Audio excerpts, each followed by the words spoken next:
you ever remember the show Extreme Home Makeover? I remember it very vividly because it came on right before or right after American Idol, and when that came out. So we would watch it every single week, where Ty Pennington and his team would come in and they would send some deserving family that had gone through some extreme hardship. They'd send them on like a 7-day vacation. Well, unbeknownst to the family, while they were on vacation, Ty Pennington and his team would come in and they would make over the house. They would completely renovate it from top to bottom too. And of course, they'd tear out walls and they'd redo cabinets and they'd put in all new fixtures and lights and things like that in the entire house. And they would always run into issues. And somehow, with a ton of volunteers and people who worked along with them, they would somehow get this home renovated in like 7 days. It was ridiculous. But when the family would come back, they'd block the view of the home with this giant bus. And I'll never forget the phrase because they would reveal it and they'd say, "Move that bus." And then the bus would drive off. And of course, the family would react like this is their home, but it's a wholly new home. And it would just, I will never forget the looks on their faces when it was like something had changed drastically, even though it was still theirs. And I wonder how many of us actually want that in our lives. How many of us would love a extreme makeover of our homes, of our lives, of who we are on the inside and the outside. Maybe you want a new job. Maybe you want a new life. Maybe you want a new body, or maybe you want a new life in a new city. You want to change your friend group or whatever you're used to, and you just want this makeover to start fresh. And I can tell you from experience, I've been there multiple times. In my 20s, I moved over 10 times and lived in 6 different cities, 7 different cities. I moved a lot, and I always wanted to start fresh. And I found myself really kind of experiencing all these really cool things in these different cities. But every once in a while, once I had been there for a little while, I could feel it kind of growing stale, and I wanted to move on and start something new. It was almost like it was inevitable that eventually I knew that it would get to this point where I would want to move on. And it wasn't until I was in my early 30s that I realized that the common denominator in all of those places was me. And the reason why things would grow stale, it was because me and my life and my view of life, my attitude towards life, and what I wanted out of life. And if you are like me, then you've probably been through moments like this where you want a fresh start, but you've experienced fresh starts, so you don't even think that a fresh start would even work. So you kind of are in this like limbo area where it's like, I want to start fresh, but honestly, like that starting fresh won't even help anyway. And if you've been through 1 or 2 fresh starts in your life and you're looking for another, I can promise you going somewhere new won't actually help you, because you're still going to bring all of the baggage and your mindset towards life with you, everything that you are about.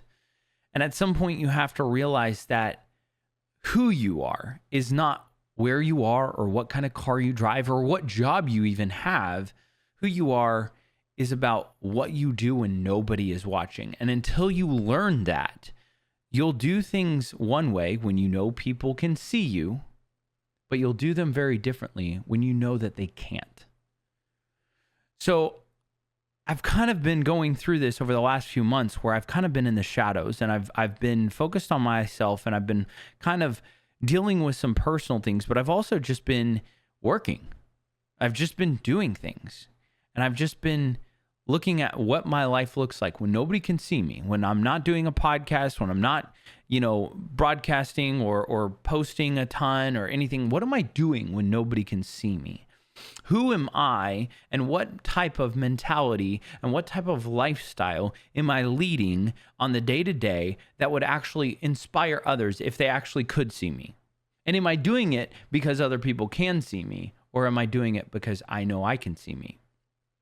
Now, that may not make a ton of sense, or maybe it makes a lot of sense, because maybe you've been in that situation where you feel like, oh, they're watching me, so I need to do this. And here's a great example. I bet if you were scheduled to work at 6 in the morning, one specific morning, but your favorite coworker shared your shift, you'd find a way to wake up.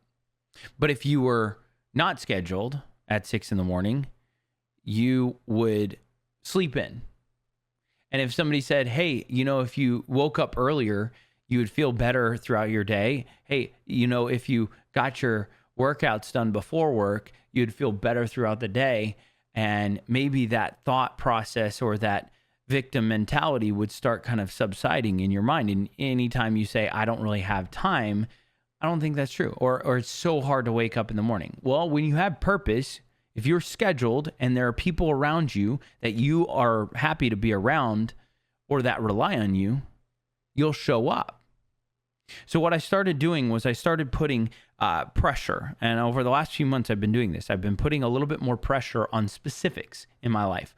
Almost giving myself a makeover in a sense of saying, okay, nobody can see me do this. I'm not doing the podcast. I'm not going to broadcast this. I'm not going to show anybody. I'm just going to do it. But the thing is I started making it more intimate. I started pretending like people could see. And I started trying to react, whether it was on a Tuesday morning or a Friday afternoon or a Sunday or a Monday or a Thursday. I just wanted to make sure, okay, what am I doing when nobody can see me that is setting a example for myself, but will ultimately inspire others in the future? And I realized, and this is where it's really difficult, is because when they would go through these extreme makeovers, they would do a lot of renovation. Now, I've been through a lot of renovation in my life. I come from a family that we did a lot of home renovating. We would bust out walls. We'd tear things down. It's probably the most fun part of any weekend warrior job, where you just get to basically destruct anything in your path. Break windows, break... I think we broke a porcelain toilet at one point. Like, it's the fun part where you just bust everything up. And a lot of that is fun at the first part, but then you have to clean it up. And then you have to see what's underneath.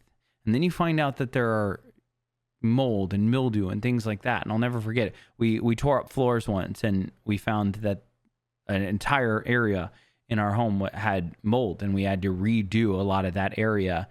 And it was much worse than we could have ever imagined.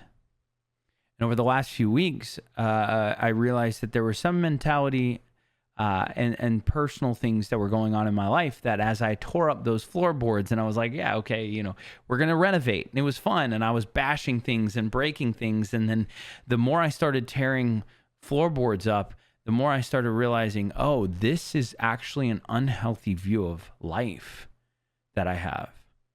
Oh, maybe I am doing a lot of this, including the podcast, because I want to be seen a certain way. Maybe I'm not being the most real person.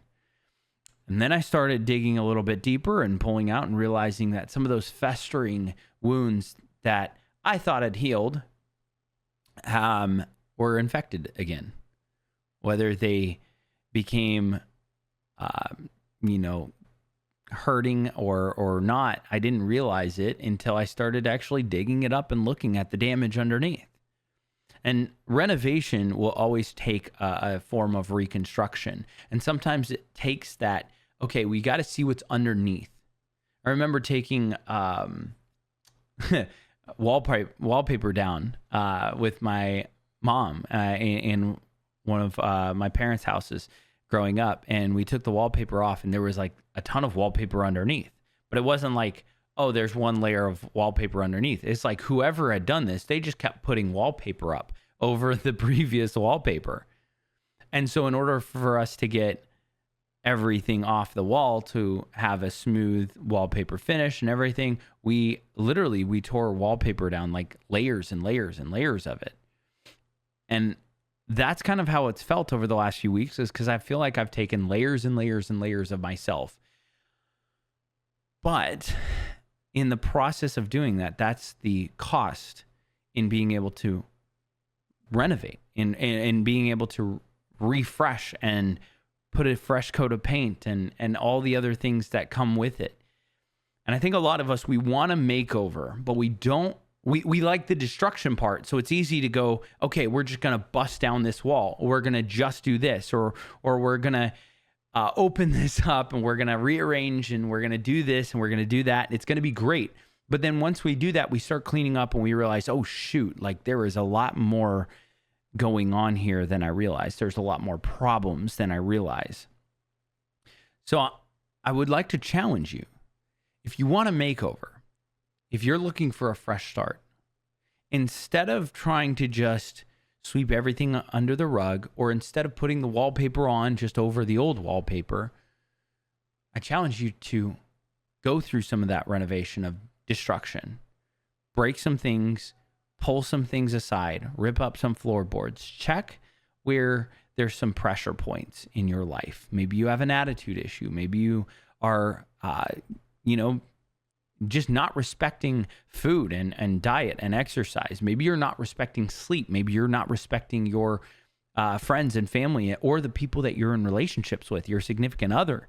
Maybe you're not respecting your job the way that you should. Maybe you are constantly complaining about your job and you want a new job, but you're not actually gaining skills, building skills, or seeking a new job. You're just festering and making it worse where you are.